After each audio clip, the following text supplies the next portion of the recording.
Independence Day is just a couple days away, so the NYPD is holding a press conference right now to discuss how they are planning to keep people safe during all of the big events. Let's listen in. If I could just talk about the traffic closures in the start.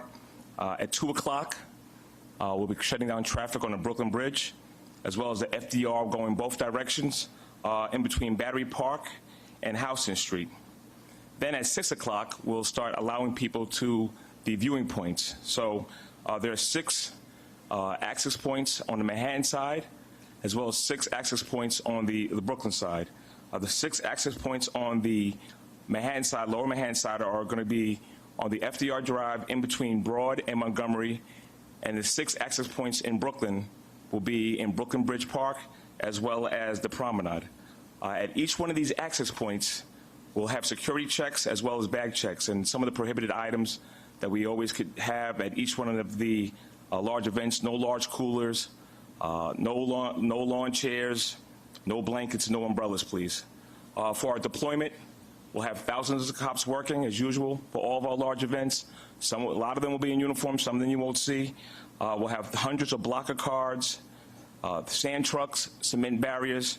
Under Jimmy Waters and his counterterrorism team, they're going to have the critical response command's going to have heavy weapon teams, K9, bomb squad, and the drone interdiction teams. Under Harry Whedon's Special Operations Division, there's going to have rooftop coverage, aviation.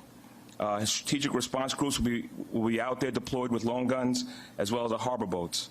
As the Commissioner stated, at this time there are no current threats, but it is very important, once again, that everybody stay vigilant. If you see something, please notify a cop, call 911, or use our hotline, which is 1-88-NYC-SAFE. The fireworks will begin at approximately 9:25 p.m. and will end a little bit before 10 o'clock. The fireworks will launch in the East River. There'll be 4 firework barges, and that will be in between Brooklyn Bridge and Whitehall Street.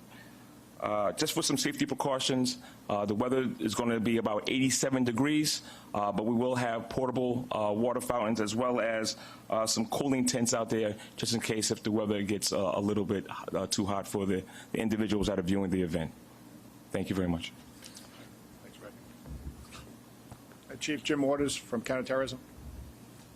Thanks, Commissioner. So we'll have our standard counterterrorism overlay for the 4th of July. It's important, just like we did with the Pride Parade, we'll have locked down the entire area. Obviously, there are no specific or credible threats, but we obviously follow the events with the Intelligence Bureau that go on around the world, vehicle rammings, active shooters, and such. Each entry point or access point you'll pass, go through I'll take you through a little walkthrough. You'll walk through an access point. There'll be a bag check. Officers will be checking people's bags. Prohibited items you'll be asked to leave them aside. Officers have personal radiation detection equipment on their gun belts. They also have explosive trace detection, so they can swipe bags similar to the airport and test those bags before you enter. Followed by an explosive detection or vaporwave canine, and of course all supported with a long gun team. Our drone interdiction team will be deployed using the newest of technology that we've recently purchased. We'll have a deployment of block, the cement block that you'll see out there in the street. It's been deployed since last night. And the technology of, block our vehicles and sand trucks. You'll also have plainclothes officers mixed into the crowd, and our camera technology both in Manhattan and in Brooklyn. Thank you. Right. Yep. All right, thanks, Jim. Any questions about the 4th of July coverage? Tina? Jim, you want to talk about that?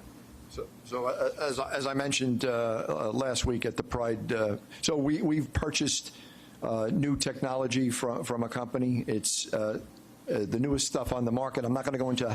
We put up sensors and are able to detect the frequencies and the existence of drones, and then we were able to pinpoint the operators, and we go and speak to them. Tony.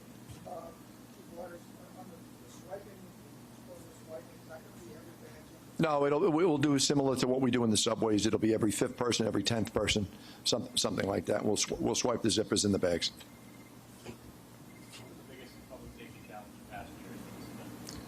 It's the geographic area.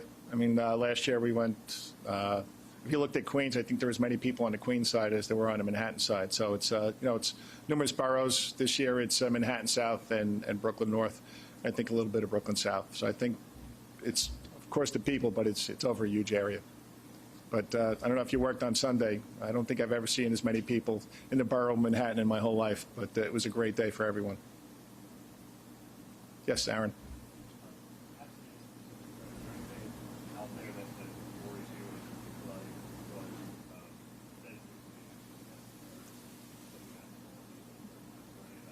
I mean, this is, we look at the threat stream each and every day.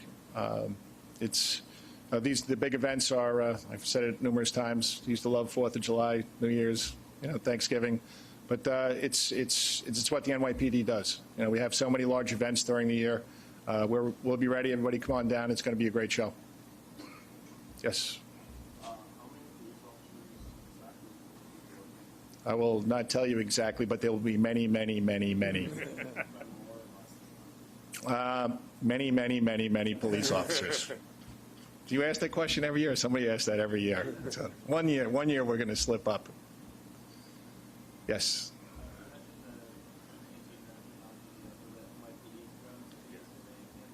Yeah, Terry, you want to talk about that?